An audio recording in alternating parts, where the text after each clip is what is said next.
오늘 말씀의 제목은 예수님께서 권능을 주시고 전도하라 명령하심, 이런 제목입니다. 예수님이 허물과 죄로 죽었던 우리를 살려주셨습니다. 십자가에 못 박혀 스스로 죽으셨다가 사흘 만에 부활하심으로 우리의 죄짐을 대신 짊어지시고 우리가 죽어줄 것을 대신 죽어주시고 우리를 죄와 사망에서 해방시켜 주셨습니다. 그러고 이제는 주님이 우리와 동행하십니다. 그런데 동행하시면서 하신 명령이 생명 살리는 일에 힘을 쓰라는 거예요. 너도 생명 내가 살렸으니까 생명을 살려라. 네가 생명을 살리는데 내가 동행하고 내가 너와 함께 하겠다, 이렇게 약속하시는 겁니다. 그래서 첫 번째 예수 12제자를 세우시고 제일 먼저 주신 일이 권능을 주시고 가서 전파하라, 하나님 나라를 가서 살려라 사람을, 그 명령을 하시는 겁니다. 그 1절부터 읽어보세요. 1절. 예수께서 그 12제자를 부르사 더러운 귀신을 쫓아내며 모든 병과 모든 약한 것을 고치는 권능을 주시니라. 12사도의 이름은 이러하니 베드로라 하는 시몬을 비롯하여 그의 형제 안드레와 세베대의 아들 야고보와 그의 형제 요한, 빌립과 바돌로메, 도마와 세리 마테, 알페오의 아들 야고보와 다데오, 가나안인 시몬과 및 가룟 유다 곧 예수를 판 자라. 예수께서 이 12를 내어 보내시며 명하여 가라사대 이방인의 길로도 가지 말고 사마리아인의 고을로도 들어가지 말고 차라리 이스라엘 집에 잃어버린 양에게로 가라. 가면서 전파하여 말하되 천국이 가까웠다 하고 병든 자를 고치며 죽은 자를 살리며 문둥이를 깨끗하게 하며 귀신을 쫓아내되 너희가 거저 받았으니 거저 주어라. 너희 전대에 금이나 은이나 다시. 가서 병든 자를 고치고 죽은 자를 살리고 문둥이를 깨끗하게 하고 귀신을 쫓아내고 하되 너희들이 거저 받았으니까 너도 거저 주어라, 이 명령 하시는 겁니다. 이것은 예수님의 대사명입니다. 모든 믿는 자에게 주신 명령입니다. 그것은 주님이 동행하시면서 아직 택한 자로서 믿지 않는 자들이 너무나 많기 때문에 당신이 우리와 동행하시면서 우리를 통해서, 우리 입을 통해서, 우리 몸을 통해서, 우리의 손을 통해서, 우리의 발을 통해서 아직 주님을 모르는 택한 자들을 살리기를 힘쓰시는 주님이십니다. 동행하시는 거예요. 그래서 디모데 후서에 보면 대사명이라고 했어요. 대사명. 디모데 후서 4장 1절로 2절 읽어보세요. 디모데후서 4장 1절. 하나님 앞과 산자와 죽은 자를 심판하실 그리스도 예수 앞에서 그의 나타나실 것과 그의 나라를 두고 엄히 명하노니 너는 말씀을 전파하라. 때를 얻든지 못 얻든지 항상 힘쓰라. 범사의 오래 참음과 가르침으로 경책하며 경계하며 권하라. 예, 엄히 명해. 예수 엄명해. 하나님 엄명해. 그 엄명은 뭐냐면은 때를 얻든지 못 얻든지 말씀을 전파해서 죽은 자를 살리라는 거예요. 이를 위해서 주님이 권능을 주시는 겁니다. 그리고 주님이 그 일을 순종할 때 주님이 동행해 주시고 구원해 주신다고 예레미야서에는 또 나와 있어요. 하나님 명령을 순종해 나갈 때 아이고 전 못합니다 이러지 말고 그대로 순종하라는 거예요. 그러면 하나님이 할 말도 주시고 동행하시고 구원하시고 너를 이 세상에 세워서 세상을 뽑고 넘어뜨리고 멸망시키고 건설하게 하고 심게 해주신다는 거예요. 예레미야서 1장 7절로 10절 읽어보세요. 예레미야 1장 7절. 여호와께서 내게 이르시되 너는 아이라 하지 말고 내가 너를 누구에게 보내든지 너는 가며 내가 네게 무엇을 명하든지 너는 말할지니라. 너는 그들을 인하여 두려워 말라. 내가 너와 함께하여 너를 구원하리라. 나 여호와의 말이니라 하시고 여호와께서 그 손을 내밀어 내 입에 대시며 내게 이르시되 보라 내가 내 말을 내 입에 두었노라. 보라 내가 오늘날 너를 열방 만국 위에 세우고 너로 뽑으며 파괴하며 파멸하며 넘어뜨리며 건설하며 심게 하였느니라. 예, 하나님이 예레미야 선지를 이렇게 세워서 그 구약 시대 때 정말 예레미야 선지 때 이스라엘이 다 부패돼서 우상 섬기고 하나님 떠나고 해서 멸망할 때 세우셔서 예레미야 선지를 통해서 하나님의 말씀을 전파하게 하실 때 하신 말씀이 그거예요. 내가 너와 함께하고 너를 구원하고 너를 이 만국에 세워서 너로 뽑고 파괴시키고 멸망하게 하고 다시 세우고 건설하게 하고 심게 했다는 거예요. 하나님이 오늘날 우리를 택해서 피 흘려서 살려주신 것도 하나님의 나라를 세우는데 일조하라고 하나님이 불러주신 겁니다. 그래서 제일 처음에 12제자를 불러서 이렇게 사명을 주시고 권능을 주시고 가서 하나님의 나라를 전파하고 병든 자를 고쳐주고 죽은 자를 살리고 문둥이를 깨끗하게 하고 귀신을 쫓아내라. 그러나 네가 거저 받았으니 너도 거저 주어라. 이렇게 명령하시는 겁니다. 예수님은 여러 군데서 그런 말씀하고 계세요. 누가복음 10장에는 70인을 세워요. 70인을 세워서 동일한 사명을 주시고 동행하시면서 역사하십니다. 그리고 마태복음 28장에는 제일 마지막에 하신 또 말씀이 마지막 말씀이 그거예요. 너는 이 땅에 나가 전파해서 모든 택한 자들로 너의 제자로 삼아서 세례를 주라. 내가 끝날까지 너와 함께 하겠다. 이렇게 말씀하십니다. 마태복음 28장 마태복음 28장 18절. 18절. 예수께서 나와 일러 가라사대 하늘과 땅의 모든 권세를 내게 주셨으니 그러므로 너희는 가서 모든 족속으로 제자를 삼아 아버지와 아들과 성령의 이름으로 세례를 주고 내가 너희에게 분부한 모든 것을 가르쳐 지키게 하라. 볼지어다 내가 세상 끝날까지 너희와 항상 함께 있으리라 하시니라. 예, 하나님이 함께 해주시겠다는 거예요.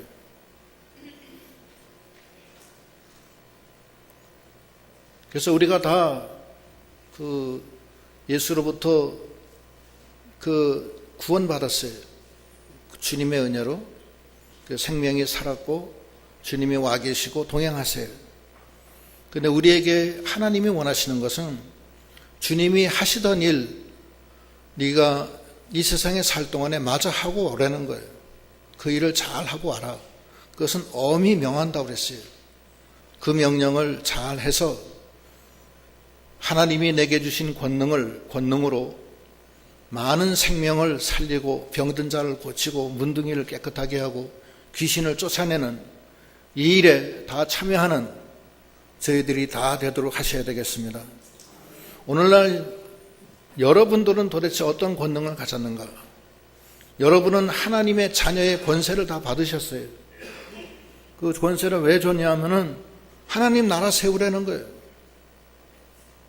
그래서 우리가 단순히 나만 구원 얻고 하천국 간다 이런 생각하면 너무 소극적이고 이제 좀 더 적극적으로 확장적으로 생각하셔야 돼요.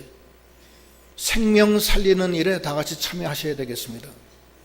그래서 믿는 자에게 주시는 징표가 있어요. 믿는 자에게 주시는 징표는 방언을 말하고 뱀을 짚고 독을 마셔도 괜찮고 죽은 자를 살리고 마귀를 쫓아내는 일이라고 그랬어요. 마가복음 16장 17절 18절. 마가복음 16장 17절. 믿는 자들에게는 이런 표적이 따르리니 곧 저희가 내 이름으로 귀신을 쫓아내며 새 방언을 말하며 뱀을 집으며 무슨 독을 마실지라도 해를 받지 아니하며 병든 사람에게 손을 얹은즉 나으리라 하시더라. 예, 이거 다 우리에게 와 있어요. 그러니까 주님이 내 안에 와 계신 거예요. 주님이 우리를 통해서 생명 살리는 일을 하시고자 하시는 겁니다. 그래서 우리가 다 생명 살리는 일에 힘을 쓰는 저희들이 다 되도록 하셔야 되겠습니다. 여기에 순종하는 사람은 하나님이 같이 하세요. 권능을 주셔서 한 번 권능 주신 건 빼앗질 않습니다. 그러나 하나도 안 써먹으면 빼앗겨요. 빼앗기고 아무 힘도 없고 권능도 없는 생불여사, 살긴 살았다는 이름만 있지만 사실은 죽은 자하고 똑같은 그러한 그 성도가 되는 거예요. 그 불붙는 구원이에요, 그게. 그렇게 하지 말고 왕 같은 제사장이 돼서 내 안에 계신 주님이 역사하는, 나를 통해서 많은 생명이 살아나고 병이 물러나가고 문둥이가 깨끗해지고 귀신이 쫓겨나가는 그런 하나님의 아들의 권세가 있는 저희들이 다 되도록 하셔야 되겠습니다. 어떻게 해야 되느냐? 첫째는 생명 살리는 일에 열심을 내야 돼요. 우리 주변에 길에 쓰러진 사람 많잖아요. 피 흘리고. 많이 있잖아요. 내 주변에, 우리 집안에도 있잖아요. 집안에도 믿지 않는 자식이 있고, 믿지 않는 남편이 있고, 믿지 않는 아내가 있을 거 아니에요. 얼마나 불쌍해요. 잠깐 후에는 다 지옥에 갈 텐데. 그 사람들을 위해서 기도해주고, 상처에 기름과 포도주를 부었고 싸매주고 교회로 데려와서 밤새 치료해주고, 그래서 생명 살리는 일을 하려는 거예요. 여기 다시 보면 8절 다시 한번 읽어보시죠. 8절 병든 자를 고치며 죽은 자를 살리며 문둥이를 깨끗하게 하며 귀신을 쫓아내되 너희가 거저 받았으니 거저 주어라. 예, 이게 영혼을 구원하려는 거예요. 병든 자를 고쳐주고 죽은 자를 살리고 문둥이를 깨끗하게 하고 귀신을 쫓아내는 그 권능을 우리에게 주셨어요. 그런데 자신감들이 없어요. 제가 보면 저도 그렇기도 하지만은 자신감이 없어요. 하나님의 약속을 믿지 않는 거예요. 병든 자가 있으면은 그건 뭐 목사님이 오셔서 기도해 주셔야지 뭐 우리가 어떻게 하느냐고 그럼 그렇게 생각하시는 분도 있을 수가 있어요. 근데 그렇게 하면 안 됩니다. 의인의 기도는 역사하는 힘이 있어요. 의인이 누구냐? 하나님이 동행하는 사람이 의인이에요. 다른 의인이 딴 거 아니에요. 하나님이 같이 하는 사람이 의인이에요. 하나님은 어떤 사람하고 같이 하냐? 하나님 말씀 순종하고 하나님과 동행하고 하나님이 기뻐하시는 일을 하면은 하나님과 동행하는 거예요. 예레미야 선지자한테도 분명히 얘기하셨잖아요. 네가 내 말을 순종하면은 내가 너와 함께하고 너를 구원해 주겠다. 내가 너를 만방에 세워서 너로 하여금 뽑고 파괴시키고 멸망시키고 너로 하여금 세우고 건설케 하고 너로 하여금 심게 하리라. 하나님이 이 세상에 우리가 후사로 세워서 왕같은 제사장으로 세워졌잖아요. 그래서 우리가 이 땅에 우리가 이 인생이 짧아요. 이 세상 사는 게 짧은데 짧은 기간 동안에 하나님의 그 권능을 받아서 많이 해야 돼요. 많이 하고 그 다음에 천국에 가야 돼요. 그 일을 우리가 잘 하도록 해야 되겠습니다. 사도 바울은 다섯 사람이고 부자의 귀족입니다. 그때 당시에 소아시아 다소 지방에서 로마 시민권 가진 자가 바로 사도 바울이에요. 그 사람은 가브리엘 문화에서 최고의 학문을 공부한 사람이에요. 그런데 이 사람이 하나님을 만나요.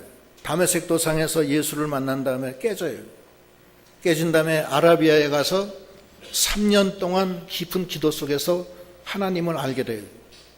그러고 와가지고서 하나님을 증거하기 시작하는데 전에 모든 것은 다 분토와 같이 여기고 오직 그리스도와 함께 고난받기를 즐겨해서 그러고 나갔어요. 그러고서 마지막 한 말이 뭐예요? 내가 선한 싸움을 싸우고 달려갈 길을 마치고 믿음을 지켰으니 이제 이후로는 의로운 재판관께서 내게 의의 면류관을 주실 것이다. 이 의의 면류관은 나뿐만 아니라 예수를 고대하는 모든 자에게도 주시리라. 이렇게 얘기하잖아요. 우리가 이 세상에 살면서 주님과 동행하면서 주님이 원하시는 생명 살리는 일에 참여하는 믿음이 다 되셔야 되겠습니다. 그거는 꼭 하던 일을 멈추고 목사가 되든지 전도사가 돼서 하는 거 아니에요. 다 평신도 사역이 있어요. 자기 나름대로 자기의 역할에서 자기 입장에서 해야 될 일이 많아요. 어떤 사람은 유치원 선생님 하면서도 어린 생명을 살려나가고, 어떤 사람은 생선 장사하면서도 얼마든지 생명 살리는 일 많이 할 수 있어요. 그렇게 하면 되는 거예요. 한 생명 살리면은 1달란트에서 2달란트 되는 거예요.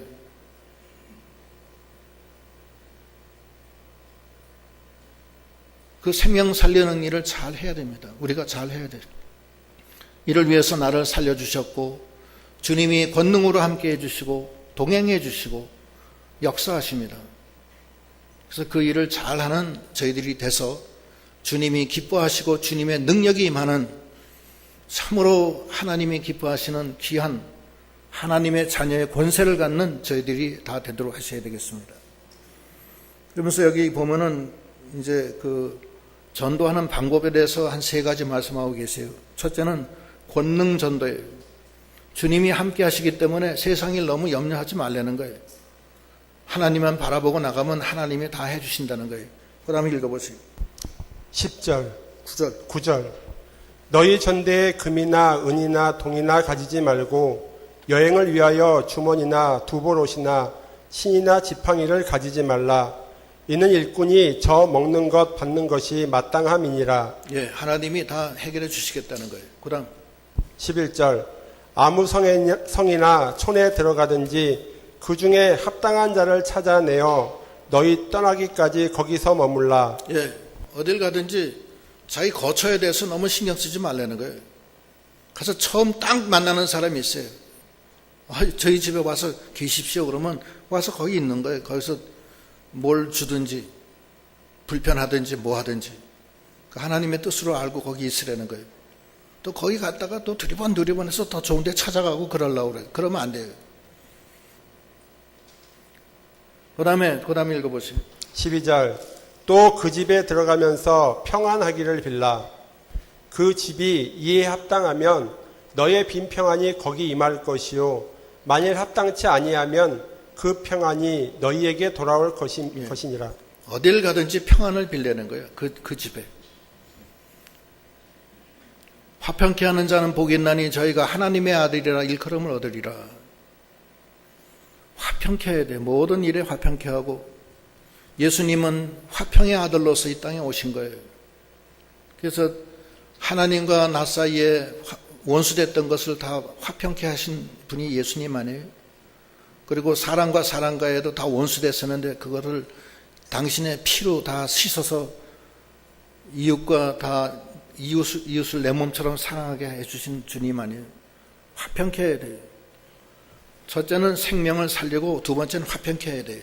그 다음 읽어보세요. 3번째 14절, 누구든지 너희를 영접도 아니하고 너희 말을 듣지도 아니하거든 그 집이나 성에서 나가 너의 발의 먼지를 떨어버리라.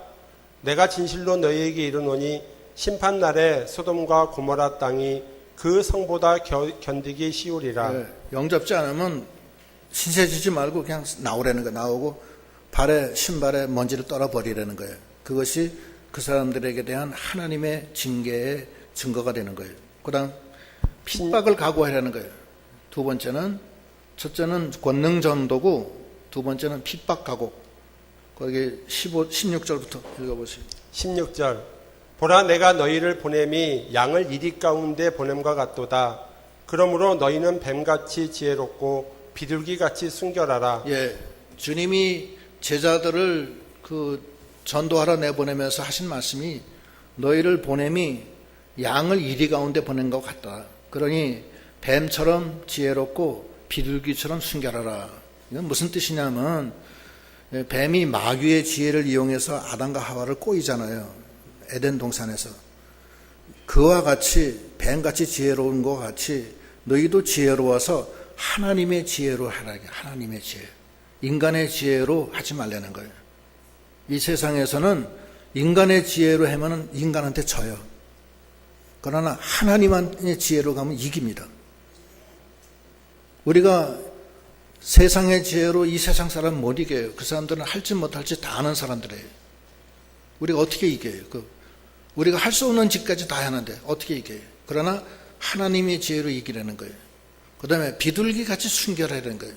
비둘기같이 자기를 지키면서 자기 몸을 하나님 앞에 제물로 바치는 심정으로 깨끗하게 나가라는 거예요. 그러면 아무도 손 못 대요. 그 다음 읽어보시죠. 17절 사람들을 삼가라. 저희가 너희를 공회에 넘겨주겠고 저희 회당에서 채찍질하리라.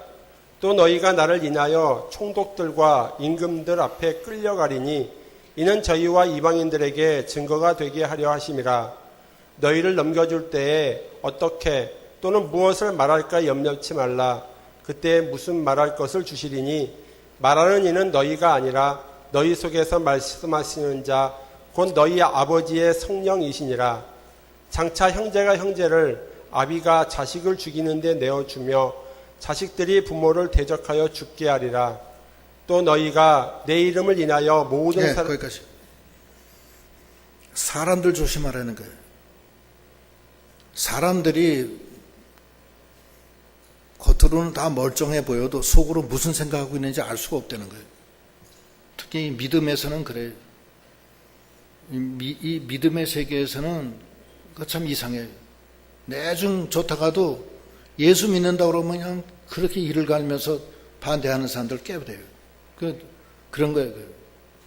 그러니까 예수님 말씀이 사람들 조심해라. 회당장, 공회, 대제사장, 서기관들이 너희를 핍박하고 임금과 권세자분들이 너희를 핍박하고 심지어 부모, 형제, 친척까지도 너희를 핍박할 날이 온다. 그러니까 네가 사람들을 주의하라. 그러나 뭘 말할까 염려하지 마라.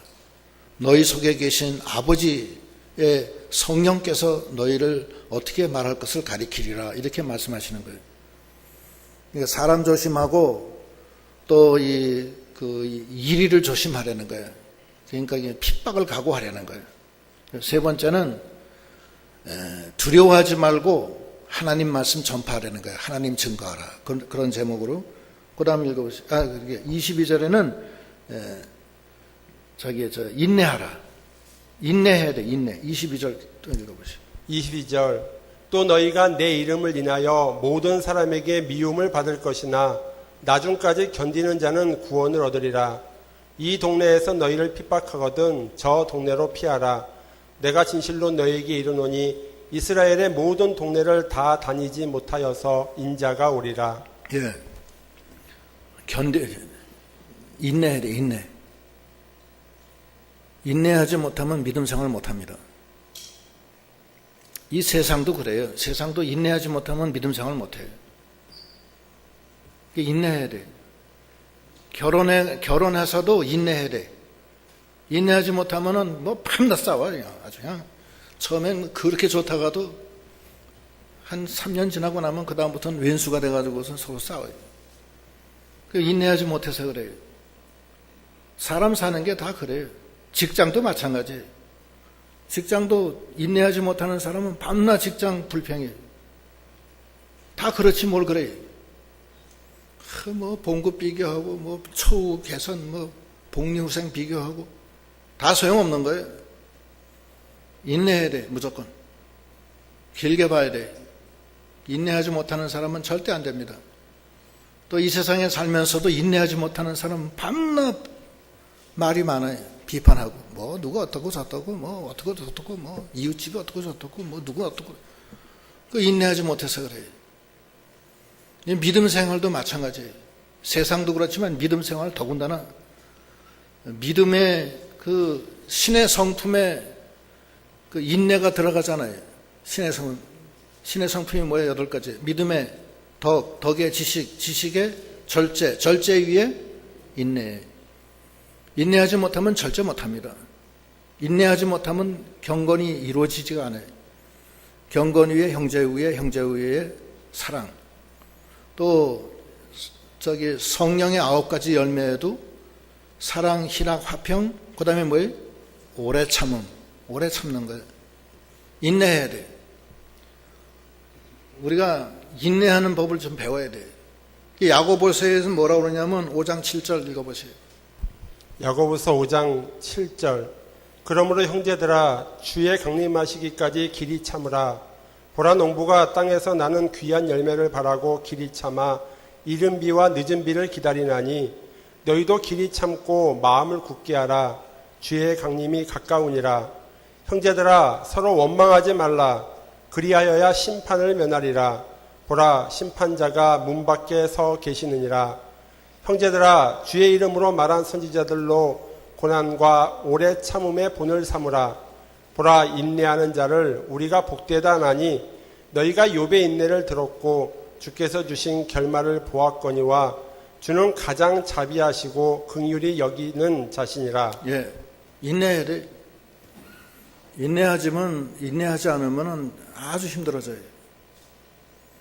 그리고 욥의 인내. 욥은 아무 죄도 없이 10남매가 하루아침에 죽고 자기가 동방의 갑부였는데 재산이 다 날아가요. 하루아침에. 그리고 자기는 죽을 병에 걸리고 자기 부인은 자기를 손가락질하면서 저주하고 자기 친구들도 다 배신해요. 그러나 욥은 하나님 원망하지 않습니다. 내가 적신으로 왔다 적신으로 가니 주신 분도 하나님이시오 취하시는 분도 하나님이시니 내가 주님을 원망하지 않습니다. 그러고서 꿋꿋하게 나갔을 때 하나님이 갑절의 축복으로 더해주셨어요. 그게 욥의 인내예요. 이 믿음의 생활도 그래요. 믿음 생활하다가 자기 몸이 어떤 땐 병나는 수도 있고 사업에 실패하는 수도 있고 직장에서 쫓겨나는 수도 있고 자식에게 무슨 일이 병고가 생길 때도 있고 여러 가지 일이 많아요. 남편이 어떻게 될 수도 있고 부인이 어떻게 될 수도 있고. 그러나 그 모든 것을 하나님이 사랑하는 자는 합하여 선을 이룬다는 것을 믿고 농부가 이른 아침에 씨를 뿌리고 그 추운 봄부터 시작해서 한여름 가을까지 계속해서 참고 기다리면서 그 열매를 거두듯이 우리도 끝까지 인내해서 복을 받는 인내하는 자가 복이 있는 거예요. 성경상으로 끝까지 인내해야 돼요. 자기한테 걸린 게 많아요. 직장 생활도 그렇고 가정 생활도 그렇고 교회 생활도 그렇고 자기 개인 생활도 그렇고 끝까지 인내해서 복을 거두는 우리 믿음이 다 돼야 됩니다. 특별히 하나님의 복음을 들고 생명 살리는 일에는 인내를 많이 해야 돼요.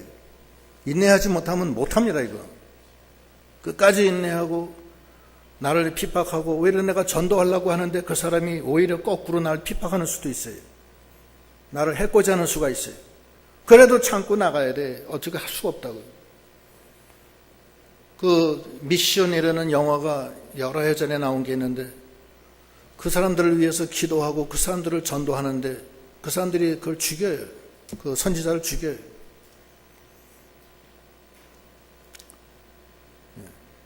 그게 미션의 영화예요. 그 다음에 그 가족들이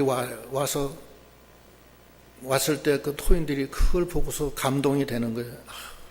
내가 그 선지자를, 그 선교사를 죽였는데 그 가족들이 또 온 거야. 그래서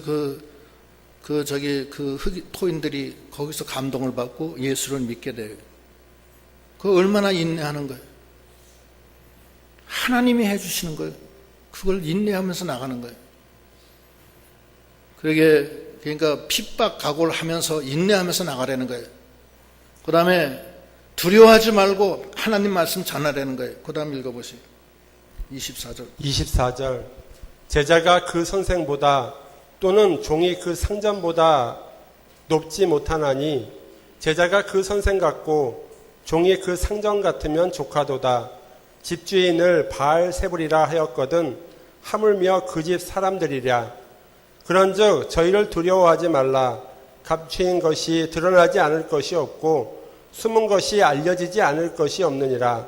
내가 너희에게 어두운 데서 이르는 것을 광명한 데서 말하며 너희가 귓속으로 들은 것을 집 위에서 전파하라.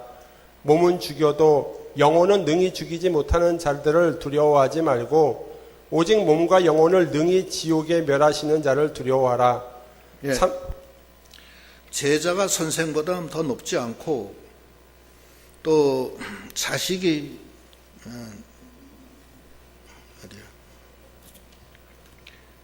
종이 그 상전보다 더 높지 못해요. 우리는 주님을 우리의 스승으로 모시고 주님을 우리의 하나님으로 모시는데 우리가 하나님보다 주님보다 더 높은 사람이 아니잖아요. 그렇죠? 근데 주님은 십자가에 못 박혀 죽었어요. 그 주님은 거기 대제사장들이 바알세불이라고 하면서 비난했어요. 근데 하물며 우리일까 보냐. 우리는 더 많은 핍박을 받아도 우리가 그건 무섭지 않다는 거예요. 나의 상전이시고 나의 스승이시고 나의 주인 되시는 주님이 그렇게 고난 당했는데 우리가 뭘 잘났다고 해서 그걸 피해요. 주님이 그렇게 당했는데. 그래서 몸은 죽여도 영혼은 어찌할 수 없는 사람들 두려워하지 말고 몸과 영혼을 멸하시는 하나님을 두려워해서 이 말씀 전하라는 거예요. 끝까지 두려워하지 말고 전해라. 저들이 숨기려고 해도 숨겨지지 않는다. 저들이 어두운 데서 얘기한 것은 다 드러나리라. 하나님 앞에 다 낱낱이 드러날 걸 믿고 두려워하지 말고 떳떳하게 이 말씀 가서 전해라는 거예요. 하나님의 말씀. 그래서 생명 살리라는 거예요. 29절 참새 두 마리가 한 아사리온에 팔리는 것이 아니냐. 그러나 너희 아버지께서 허락지 아니하시면 그 하나라도 땅에 떨어지지 아니하리라. 너희에게는 머리털까지 다 세신 바 되었나니 두려워하지 말라. 너희는 많은 참새보다 귀하니라. 두려워하지 말라는 거예요. 하나님이 허락하지 않으면은 참새 한 마리도 안 떨어지는데 하물며 참새보다 귀한 너희들을 하나님이 어떻게 죽게 하겠느냐. 걱정하지 말라는 거예요. 그다음 32절 누구든지 사람 앞에서 나를 시인하면 나도 하늘에 계신 내 아버지 앞에서 저를 시인할 것이요 누구든지 사람 앞에서 나를 부인하면 나도 하늘에 계신 내 아버지 앞에서 저를 부인하리라. 예, 하나님 앞에 하나님을 시인하라는 거예요. 이 세상에서 주님 시인하다 죽은 사람 많아요. 손양원 목사의 두 아들도 공산당 청년들 앞에서 주님 시인하다가 총 맞아 죽었잖아요. 그러나 그런 자는 주님이 하나님 앞에서 시인해 주신다는 거예요. 두려워하지 말라는 거예요. 시인하라는 거예요. 주님을 시인하는 생활을 해야 돼요. 내 몸에서 주님이 나타나줘야 돼요. 내 입에서 주님이 나와야 되고 내 손으로 주님이 나타나줘야 돼요.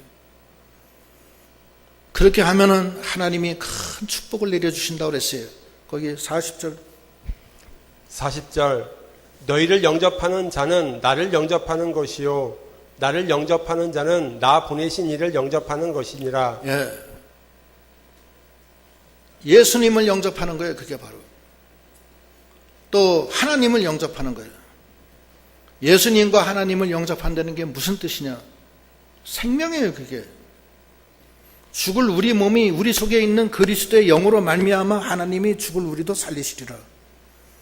생명이에요. 주님이 내 안에 거하시는 거예요. 지금까지 내가 주님의 일을 위해서 나의 모든 것을 주님을 향해서 주님이 말씀하신 그 전도를 하고 그 생명 살리는 일에 애를 썼다. 주님이 날 버리시겠느냐 이거예요. 절대 안 버립니다. 시인하세요.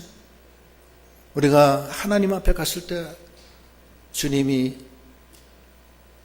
하나님 저 사람은 저를 위해서 이렇게 시인한 사람입니다. 그 말 한마디가 살아있을 때 고생했던 게 다 거기서 위로받는 거예요. 그 말 한마디로. 그게 얼마나 좋아요. 그 다음 읽어보시죠.